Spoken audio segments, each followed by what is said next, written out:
नमस्कार, मैं हूं श्वेता। बिहारी न्यूज में आपका स्वागत है। खबरों की ओर बढ़ने से पहले एक नजर डालते हैं आज की सुर्खियों पर। डीजीपी विनय कुमार की चेतावनी, वर्दी में किसी भी तरह की लापरवाही नहीं होगी बर्दाश्त, निजी सजावट और नियम तोड़ने पर होगी कार्रवाई। बिहार में जमीन अधिग्रहण पर नया मॉडल लागू, टाउनशिप के लिए ली गई कृषि भूमि के बदले दोगुनी जमीन देगी सरकार, शिवहर और शेखपुरा में शुरू होगी प्रक्रिया। बिहार ने नीट यूजी 2026 से बनाई पहचान, 1.65 लाख अभ्यर्थियों के साथ टॉप राज्य में हुआ शामिल। पिछले 6 साल में आवेदनों में 73% से ज्यादा की हुई जबरदस्त बढ़ोतरी। बिहार में जनगणना कार्य बाधित होने पर सख्ती, जनगणना में सहयोग न करने वाले 624 अधिकारियों की कटेगी सैलरी। सरकार ने अनुशासन को लेकर के दिया कड़ा संदेश। सीएसके के लिए खुशखबरी, एमएस धोनी की वापसी पर कोच माइकल हसी का बयान, विकेट कीपिंग के साथ ही मैदान में उतरेंगे कप्तान कूल। चलिए एक नजर डालते हैं शाम तक की बड़ी खबरों की ओर विस्तार से। फ्लोर टेस्ट में पास हुए सीएम सम्राट चौधरी, ध्वनि मत से जीत। बिहार की नई सरकार ने विधानसभा में अपना बहुमत साबित कर दिया है। मुख्यमंत्री सम्राट चौधरी के नेतृत्व में सरकार फ्लोर टेस्ट में सफल रही और ध्वनि मत से विश्वास प्रस्ताव पारित हो गया। सत्ता पक्ष को स्पष्ट बहुमत मिला, जबकि विपक्ष संख्या बल में पीछे रह गया।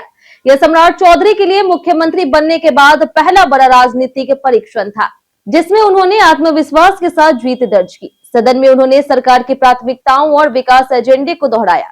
इस जीत को एनडीए के भीतर नई शुरुआत और मजबूत नेतृत्व के संकेत के रूप में देखा जा रहा। कृषि भूमि अधिग्रहण पर सरकार देगी दोगुनी जमीन का विकल्प। बिहार में नई टाउनशिप विकसित करने के लिए सरकार ने कृषि विभाग की जमीन अधिग्रहित करने से पहले दोगुनी जमीन देने का फैसला किया। मुख्यमंत्री सम्राट चौधरी ने ग्रामीण क्षेत्रों में भूमि चिन्हित करने की जिम्मेदारी राजस्व और भूमि सुधार विभाग को सौंपी है। कम से कम 10 हेक्टेयर एक स्थान पर जमीन देने का प्रावधान है। बदले में दूसरे जिलों में भी भूमि दी जा सकती है। कुल 368 हेक्टेयर जमीन टाउनशिप के लिए दी जाएगी, जिसके बदले 736 हेक्टेयर भूमि कृषि विभाग को मिलेगी। शिवहर और शेखपुरा प्राथमिकता में है, लेकिन भूमि चयन चुनौतीपूर्ण है। नीट यूजी 2026 आवेदन में बिहार टॉप राज्य में हुआ शामिल। नीट यूजी 2026 के लिए देश भर से कुल 22.79 लाख आवेदन प्राप्त हुए, जिनमें उत्तर प्रदेश, महाराष्ट्र, राजस्थान, बिहार और कर्नाटक शीर्ष राज्यों में शामिल है। बिहार में इस वर्ष लगभग 1.65 लाख अभ्यर्थी परीक्षा में शामिल हुए। पिछले 6 वर्षों में बिहार में नीट आवेदनों में 73.41% की वृद्धि दर्ज की गई। 2021 में यह संख्या 95,150 थी, जो 2024 में 1,54,461 तक पहुंच गई है। कोचिंग सुविधाओं के विस्तार, ऑनलाइन शिक्षा और बेहतर तैयारी संसाधनों के कारण छात्रों का रुझान तेजी से बढ़ा। बिहार अब मेडिकल प्रवेश में प्रमुख राज्यों में शामिल है। बिहार में 50,000 जीविका समूहों को मिलेगा 10-10 लाख का लोन।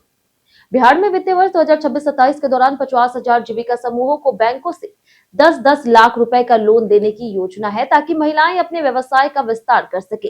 चालू वर्ष में 16,000 करोड़ रुपए लोन देने का लक्ष्य रखा गया है, जबकि पिछले वर्ष 14,000 करोड़ रुपए का ऋण दिया गया था।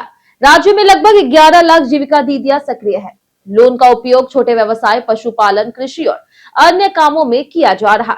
योजना की रिकवरी दर 99% है, जिससे बैंकों का भरोसा मजबूत हुआ। जनगणना कार्य में बाधा डालने पर अधिकारियों का कटेगा वेतन। बिहार में 9 मार्च से हड़ताल पर गए अंचल और राजस्व अधिकारियों पर सरकार ने सख्त कार्रवाई शुरू कर दी। जनगणना कार्य में सहयोग न करने के आरोप में सरकार ने 624 हड़ताली अधिकारियों की सूची जिलों को भेजते हुए उनके वेतन से 1,000 रुपए की कटौती का आदेश दिया। राजस्व और भूमि सुधार विभाग के अनुसार जनगणना अधिनियम 1948 की धारा 11 के तहत यह जुर्माना लगाया जा सकता है। 17 अप्रैल से शुरू स्वगणना प्रक्रिया के बीच हड़ताल से काम प्रभावित हुआ। सरकार अनुशासन पर जोर दे रही, जबकि कर्मचारी अपनी मांगों को लेकर अड़े हुए हैं। बिहार इंजीनियरिंग एडमिशन 2026 शेड्यूल जारी।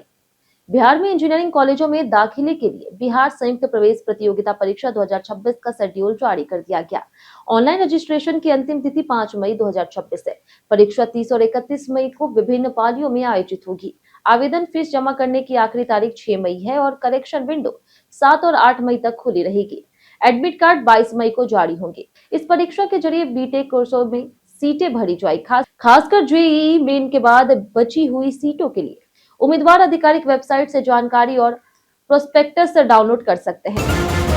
बेगूसराय में खुलेगा निफ्ट का दूसरा campus. National institute of fashion technology यानी कि निफ्ट का बिहार में दूसरा कैंपस अब बेगूसराय में स्थापित किया जाएगा, जिसके लिए बरौनी के मलिहपुर में 20 एकड़ जमीन निःशुल्क हस्तांतरित की गई है। यह संस्थान उत्तर बिहार के छात्रों के लिए फैशन डिजाइन और टेक्नोलॉजी का बड़ा केंद्र बनेगा। कैंपस बनने से स्थानीय रोजगार के अवसर बढ़ेंगे और सिल्क और टेक्सटाइल उद्योग को नई पहचान मिलेगी। अत्याधुनिक सुविधाओं से लैस इस कैंपस का निर्माण बियाडा द्वारा किया जा सकता है। स्थायी परिसर बनने तक इसकी पढ़ाई HURL टाउनशिप से संचालित होगी, जिससे क्षेत्र का शैक्षिक और औद्योगिक विकास तेज होगा। पुलिस कर्मियों के लिए चेतावनी, वर्दी नियम तोड़ने पर होगी कार्रवाई। डीजीपी विनय कुमार ने बिहार पुलिस में वर्दी और अनुशासन को लेकर के सख्त निर्देश जारी किए। उन्होंने कहा कि ड्यूटी के दौरान वर्दी में किसी भी तरह की ढिलाई या फिर निजी सजावट स्वीकार नहीं होगी। चंदन टीका लगा करके ड्यूटी करना सर्विस रूल के खिलाफ बताया गया। महिला पुलिस कर्मियों को भी सादगी बरतने और अत्यधिक मेकअप से बचने के निर्देश दिए गए। वर्दी के साथ टोपी और बेल्ट पहनना अनिवार्य किया गया, जबकि अंगूठी पहनने पर भी रोक लगाई गई। नियमों का उल्लंघन करने वालों पर सख्त कार्रवाई की चेतावनी दी गई। परिवार में कमाने वाला सदस्य हो तो नहीं मिलेगी अनुकंपा पर नौकरी।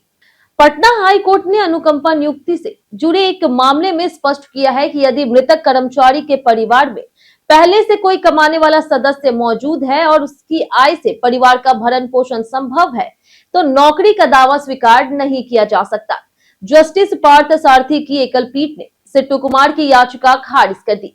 याचिकाकर्ता ने अपने दिवंगत पिता की नौकरी के आधार पर अनुकंपा नियुक्ति मांगी थी। कोर्ट ने पाया कि बड़े भाई सरकारी नौकरी में हैं और पर्याप्त आय अर्जित कर रहे हैं, इसलिए दावा निराधार है। इससे जिला समिति का निर्णय बरकरार रखा गया। पटना में अग्नि सुरक्षा को लेकर के डीएम ने जारी की बड़ी चेतावनी। पटना के जिलाधिकारी डॉक्टर त्यागराजन SM ने लोगों से अग्नि सुरक्षा के प्रति सतर्क रहने और आपदा प्रबंधन और अग्निशमन विभाग के मानकों का पालन करने की अपील की है। उन्होंने बताया कि फायर ब्रिगेड का रिस्पांस टाइम 2 मिनट है और सूचना मिलते ही तुरंत कार्रवाई की जाती है।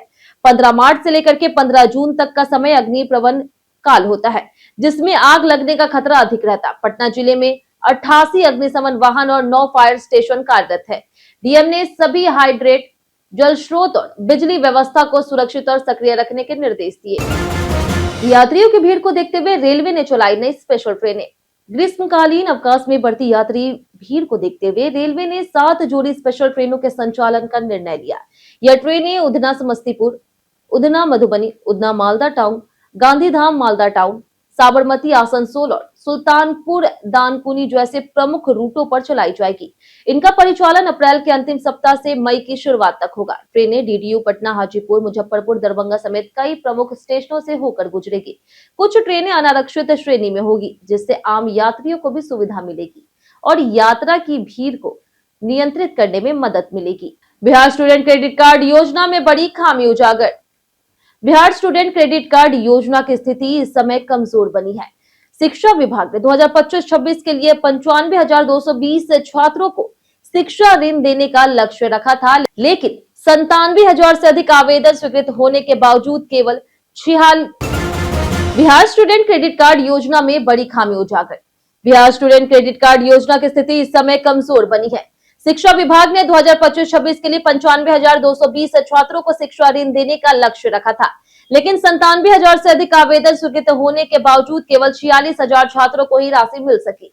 करीब 51,000 छात्र अभी भी इंतजार में हैं। सबसे अधिक मामले पटना में लंबित है। देरी का मुख्य कारण फंड की कमी, जांच प्रक्रिया में समय और प्रबंधन पद खाली रहना। इससे छात्रों की पढ़ाई प्रभावित हो रही और कई को नाम कटने का खतरा भी बढ़ गया है। मुख्यमंत्री प्रतिज्ञा योजना के तहत 11 युवाओं को मिला इंटर्नशिप ऑफर लेटर। मुख्यमंत्री प्रतिज्ञा योजना के तहत 11 चयनित युवाओं को इंटर्नशिप ऑफर लेटर प्रदान किया गया।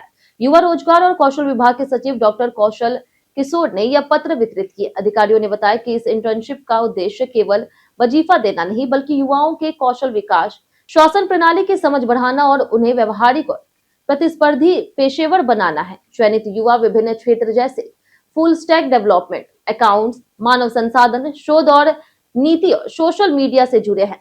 यह पहल युवाओं को करियर में आगे बढ़ने और सरकारी कार्यप्रणाली को करीब से समझने का अवसर प्रदान करती है। बीटा में काली थार से 660 लीटर विदेशी शराब बरामद। पटना के बीटा में वाहन चेकिंग के दौरान पुलिस ने एक काली थार से करीब 660 लीटर यूपी निर्मित विदेशी शराब बरामद की। झारखंड नंबर की इस गाड़ी को भोजपुर की ओर से आते हुए रोका गया, लेकिन पुलिस को देख करके चालक गाड़ी छोड़कर फरार हो गया। दानापुर डीएसपी 2 अमरेंद्र कुमार झा के अनुसार सूचना के आधार पर बीटा आड़ा मुख्य मार्ग पर जांच अभियान चलाया गया। गाड़ी की तलाशी में डिक्की के अंदर तहखाना बना करके शराब छिपाई गई थी। पुलिस ने वाहन जब्त कर चालक और मालिक की पहचान शुरू कर दी है। एमएस धोनी की वापसी पर माइकल हसी का बयान। चेन्नई सुपर किंग्स के बल्लेबाजी कोच माइकल हसी ने स्पष्ट किया है कि एमएस धोनी जब भी पिंडली की चोट से पूरी तरह से उबरकर वापसी करेंगे तो वह विकेट कीपर के रूप में ही खेलेंगे, ना कि केवल इंपैक्ट प्लेयर या फिर विशेषज्ञ बल्लेबाज के तौर पर। 44 वर्षीय धोनी चोट के कारण मुंबई इंडियंस के खिलाफ मैच सहित लगातार 7 आईपीएल मैच नहीं खेल पाए। उनको चोट 28 मार्च को लगी थी, जिसके बाद उन्हें 2 हफ्ते के लिए बाहर रहना पड़ा।